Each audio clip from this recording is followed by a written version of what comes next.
نحمدہ ونصلی علی رسولہ الکریم اما بعد۔ عزیز ساتھیو، امی عائشہ رضی اللہ تعالی عنہا کو صدیقہ کا لقب دیا گیا، طاہرہ بھی کہا گیا، طیبہ بھی پکارا گیا، حمیرہ سے بھی آپ رضی اللہ تعالی عنہا کو موسوم کیا گیا۔ حقیقت یہ ہے کہ آپ صدیقہ بھی تھی کیونکہ آپ کی ذات میں صدیقیت پائی جاتی تھی، آپ طاہرہ اور طیبہ بھی تھی کیونکہ آپ کا ظاہر بھی پاک تھا اور آپ کا باطن بھی پاک تھا، آپ حمیرہ بھی تھی کیونکہ آپ سوری حسن و جمال میں بھی یکتائے روزگار تھی۔ آپ رضی اللہ تعالی عنہ کو جتنی فضیلتیں اور جتنے شرف حاصل تھے وہ ازواج مطہرات میں سے کسی اور کو حاصل نہیں تھے۔ آپ رضی اللہ تعالی عنہ کو یہ شرف بھی حاصل ہے کہ آپ کی زندگی کا ایک دن بھی کفر کے اندر نہیں گزرا۔ آپ رضی اللہ تعالی عنہ نے جب آنکھیں کھولی تو اپنے والدین کو مسلمان پایا۔ آپ صبح اٹھتی تھی تو ذکر و تلاوت کی آوازیں آپ کے کانوں میں پڑتی تھی، رات کو بستر پر لیٹتی تو عبادت اور اطاعت کا وہ نظارہ دیکھتی تھی جس کو دیکھنے کے لیے آج آنکھیں ترستی ہیں۔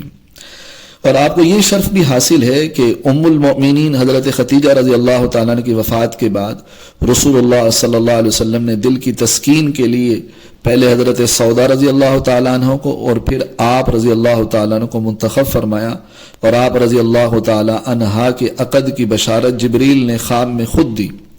اور یہ شرف بھی آپ کو حاصل ہے کہ تمام ازواج مطہرات میں سب سے زیادہ محبت حضور کو آپ رضی اللہ تعالی عنہ سے تھی۔ یہ شرف بھی آپ کو حاصل ہے کہ جب منافقین نے آپ کے دامن کو داغدار کرنا چاہا تو آپ رضی اللہ تعالیٰ عنہ کی برات کی گواہی خود رب کائنات نے دی۔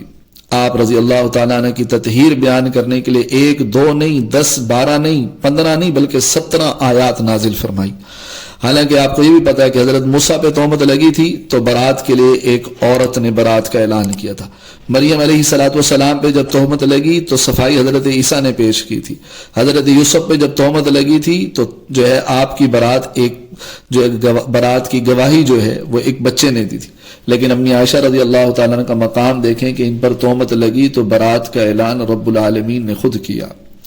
آپ کو یہ بھی شرف حاصل ہے کہ آپ کی چاروں پشتوں کو صحابیت کا شرف ملا ہے، صحابیت کا درجہ ملا ہے۔ آپ کے دادا صحابی، آپ کے والد صحابی، آپ کے بھائی صحابی اور آپ کے بھتیجے بھی صحابی۔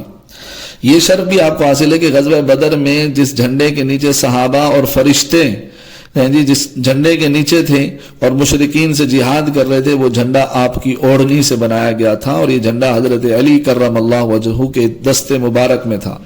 گویا صدیقہ کائنات اور حیدر کرار کے درمیان میں جو منافرت کی باتیں کرنے والوں کرتے ہیں ان کے منہ پر یہ ایک تماچا تھا جو قیامت تک ان کے منہ پر یہ نظر آتا رہے گا۔ حضرت علی رضی اللہ تعالیٰ عنہ صدیقہ کائنات کے دوپٹے کو گرانے والے نہیں تھے بلکہ بلند کرنے والے تھے۔ اور آپ کو یہ بھی شرف حاصل ہے کہ کائنات کے سردار نے زندگی کے آخری 8 دن یعنی حضور علیہ السلام نے اپنے زندگی کے آخری 8 دن آپ کے حجرے میں گزارے، اور جب حضور اقدس صلی اللہ علیہ وسلم نے زندگی کی آخری سانس لی تو سر مبارک سیدہ عائشہ رضی اللہ تعالیٰ عنہ کی گود میں تھا، اور حضور کے منہ میں جو آخری چیز گئی وہ سیدہ کا لعاب دہن تھا، کیونکہ سیدہ نے مسواک منہ سے چبا کر پیش کی تھی۔ اور یہ شرف بھی آپ کو حاصل ہے کہ آپ کے حجرے کو قیامت تک کے لیے حضور اقدس صلی اللہ علیہ وسلم کا روزہ بننے کا شرف حاصل ہوا۔ ظاہر ہے کہ مسلمانوں کا یہ عقیدہ ہے کہ حضور جس جگہ پر آرام فرما رہے ہیں وہ جگہ عرش سے بھی زیادہ قیمتی ہے، تو سیدہ کا حجرہ عرش بری سے بھی افضل ہوا۔ اور یہ بھی شرف آپ کو حاصل ہے کہ بڑے بڑے صحابہ آپ کی شاگردی میں فخر محسوس کرتے ہیں۔ حضرت مسروق رحمۃ اللہ علیہ فرماتے ہیں کہ میں نے بڑے بڑے صحابہ کو دیکھا کہ حضرت امی عائشہ رضی اللہ تعالیٰ عنہ سے میراث کے مسائل پوچھتے تھے، اور ان کے شاگردوں کی تعداد 200 سے زیادہ ہے۔ امی عائشہ سے جو روایتیں نقل کی گئی وہ تقریباً 2210 ہیں۔ اور یہ بھی شرف آپ کو حاصل ہے کہ جن سے نسوانی پر آپ کے بے شمار احسانات ہیں، ان میں سب سے بڑا احسان جن سے نسوانی پر یہ کہ انہوں نے دنیا کو بتا دیا کہ ایک مسلمان عورت پردے میں رہ کر بھی تعلیم اور تدریس، اصلاح اور ارشاد کا فریضہ نبھا سکتی ہے۔ انہوں نے یہ بھی بتا دیا کہ عورت تیسرے درجے کی مخلوق نہیں بلکہ وہ مردوں سے بھی آگے بڑھ سکتی ہے۔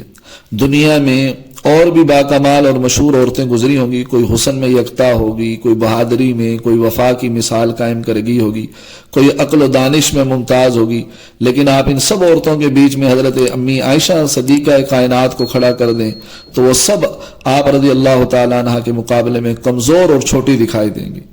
آپ کو ایک ایسی عورت شاید ہی ملے جو ایک طرف اخلاق اور اوصاف کا اعلیٰ نمونہ اور دوسری طرف حسن و جمال میں یکتا ہو، تیسری طرف مذہبی، سیاسی، تعلیمی اور معاشرتی ذمہ داریاں بھی پوری کر رہی ہو۔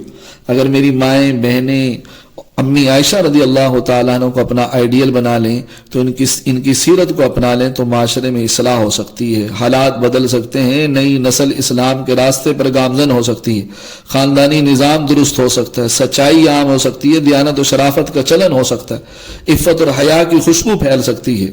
امی عائشہ رضی اللہ تعالی عنہ کی کامل زندگی، مکمل زندگی میرے آپ کے لیے نمونہ ہے۔ اللہ رب العزت، کیونکہ 17 رمضان کو حضرت امی عائشہ رضی اللہ تعالی عنہ کی وفات ہے، اسی لیے میں نے آج 17 رمضان ہے تو میں نے امی عائشہ رضی اللہ تعالی عنہ کے اوپر یہ چند کلمات کہ اللہ اپنی بارگاہ میں قبول فرمائے۔ والسلام علیکم ورحمۃ اللہ وبرکاتہ۔